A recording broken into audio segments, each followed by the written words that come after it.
Today's children's sermon is going to feel a little bit more like a short Bible class, but I think you will find it not only interesting, it may help grow or renew your relationship with the Bible and with God.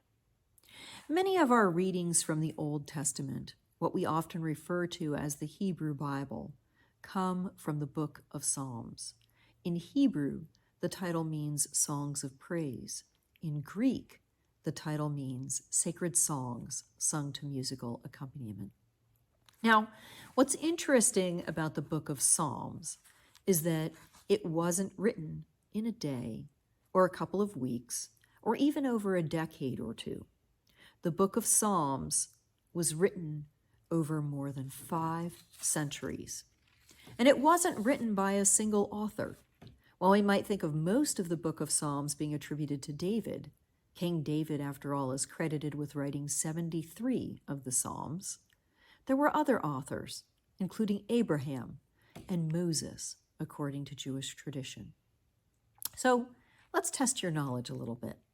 How many books is the book of Psalms divided into? Well, there are 5. Why are there 5 books? Some sources, including some Jewish traditions, suggest the 5 books are meant to imitate the Pentateuch, the first 5 books of the Old Testament, or the Torah in the Hebrew Bible. Those books are Genesis, Exodus, Leviticus, Numbers, and Deuteronomy. What do each of the 5 books represent? Well, they represent the different ways that God interacts with us. God is beside us. God goes before us. God is around us. God is also above us. And God is among us. How are the Psalms classified? Well, in a variety of ways, sometimes by the form or the type. There are hymns, laments. They can be royal, thanksgiving, and there are, of course, the wisdom Psalms. Sometimes they're by usage, and also sometimes they're by subject matter. How do we use the Psalms? Well, similar to their classification, in a variety of ways. Though today we might sing some of them, in the early days of the church, they probably would have been chanted. And we certainly use them in worship, and not just on Sundays. I can't actually recall, and I was thinking about this earlier today, I can't recall a funeral that I have attended that didn't include a reading from the book of Psalms. Psalm 23, verse 1, "The Lord is my shepherd, I shall not want." Psalm 121, verses 1 and 2, "I lift my eyes to the hills. From where will my help come? My help comes from the Lord who made heaven and earth." But what you may not realize is that the Psalms can also be used as prayers. Now, how fantastic is that? Especially when praying can sometimes be difficult or very difficult. When we are angry or frustrated with God. When we're ashamed of something that we've said or done.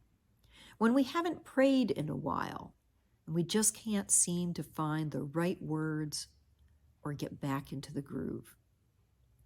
Next time that happens, reach for your Bible. What you need is right there in the book of Psalms. When you need to be assured that life with God is better than life without, look to Psalm 84, verse 10. "For a day in your courts is better than 1,000 elsewhere. I would rather be a doorkeeper in the house of my God than live in the tents of wickedness." When you need to confess, look to Psalm 51, verses 1 and 2. "Have mercy on me, O God, according to your steadfast love. Blot out my transgressions. Wash me thoroughly from my iniquity and cleanse me from my sin." When you need to reaffirm that God knows you better than you know yourself, use Psalm 139, verses 1 through 6. "O Lord, you have searched me and known me. You know when I sit down and when I rise up. You discern my thoughts from far away.